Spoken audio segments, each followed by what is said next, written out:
Hello and welcome to World Talks on TVP World with me, Ashim Kumar. Today we're joined by Wojciech Fibak, former professional tennis champion, to analyse the internal dynamics within Iga Świątek's camp and how they may have influenced her recent performances. Following a shocking loss to 19-year-old Alexandra Eala at the Miami Open, the world number 2 openly criticised her coaching team, raising questions about her current form, leadership and future in women's tennis. Mr. Fibak, thank you very much for being here. I know that you're out and about, but you've taken some time to join us. Welcome. Thank you for inviting me. My pleasure. It's a pleasure. So let's start with your overall analysis of the technical content of the game. How did both players perform? Yes, it was a very surprising result. It's true that Iga was a heavy favorite coming into this encounter. To tell you the truth, I've been following tennis for many years. I've never heard of the young Filipino, and I didn't know how she looks. I didn't know that she's a left-hander. I realized that she's not a very pleasant opponent for Iga because she was hitting the ball, especially from the backhand, very flat. And when one faces the opponent, the lefty opponent who uses the left hand, the angles are different, the geometry of the court is different. So Iga was slightly lost. And then the pressure, the fact that Iga started to think, could I possibly lose to a girl who is number 140 in the rankings? The whole Poland is watching. Precious time, evening time in Poland to watch the match. She became nervous. There was a pressure on her, there was a stress, and her right side, the forehand, was not working as it should. She lost her regularity, she lost her timing, and she was offering too many presents to a young Filipino girl who gained confidence, and she started to believe that she could beat Iga, and eventually she did. Understood. Now, you described very well the likely state of Iga's psychological condition when she faced this younger Filipina. Now, what role should her coach and psychologists and so on have played under those circumstances to support her? And did they, in your opinion, do what they should have done?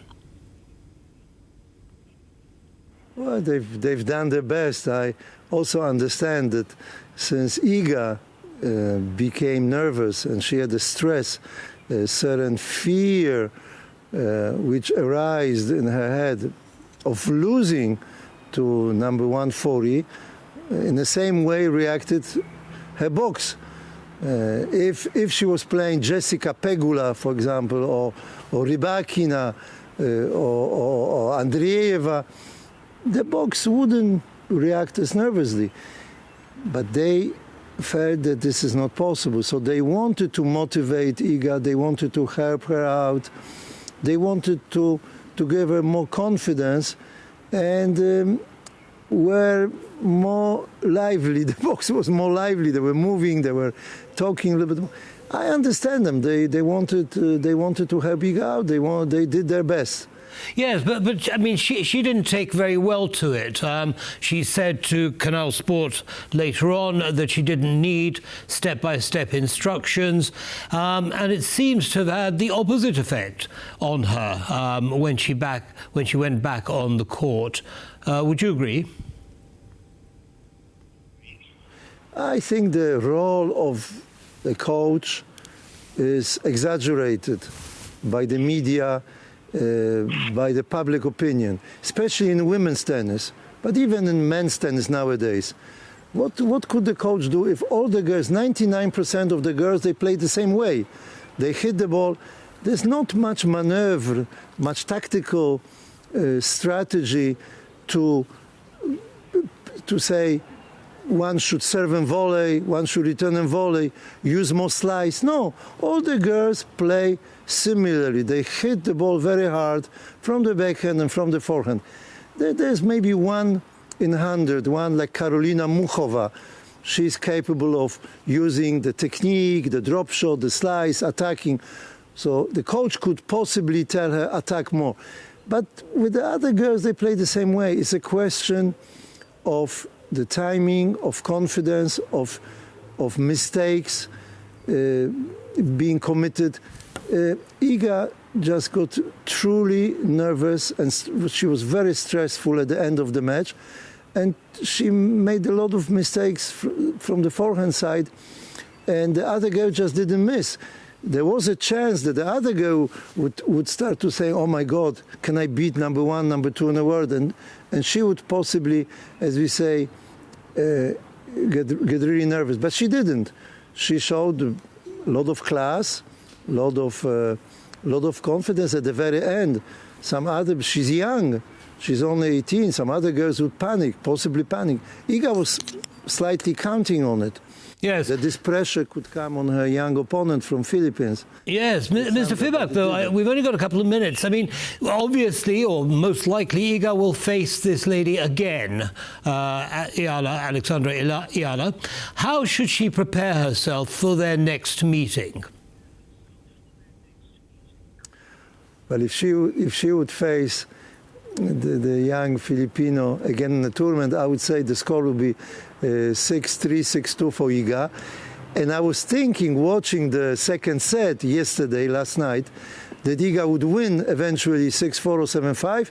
And since the other girl was not moving very well, she had certain pain in her legs, that the last set would be 6-0 for Iga.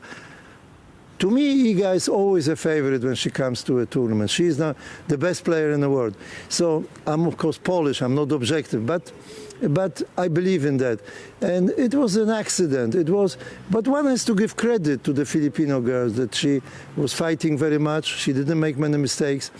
But last night, Iga just got some stress came into her forehand, and she wasn't able to play normal tennis. So I'm very confident the next match she doesn't have to do any special preparation. She is altogether a better player, and she would win.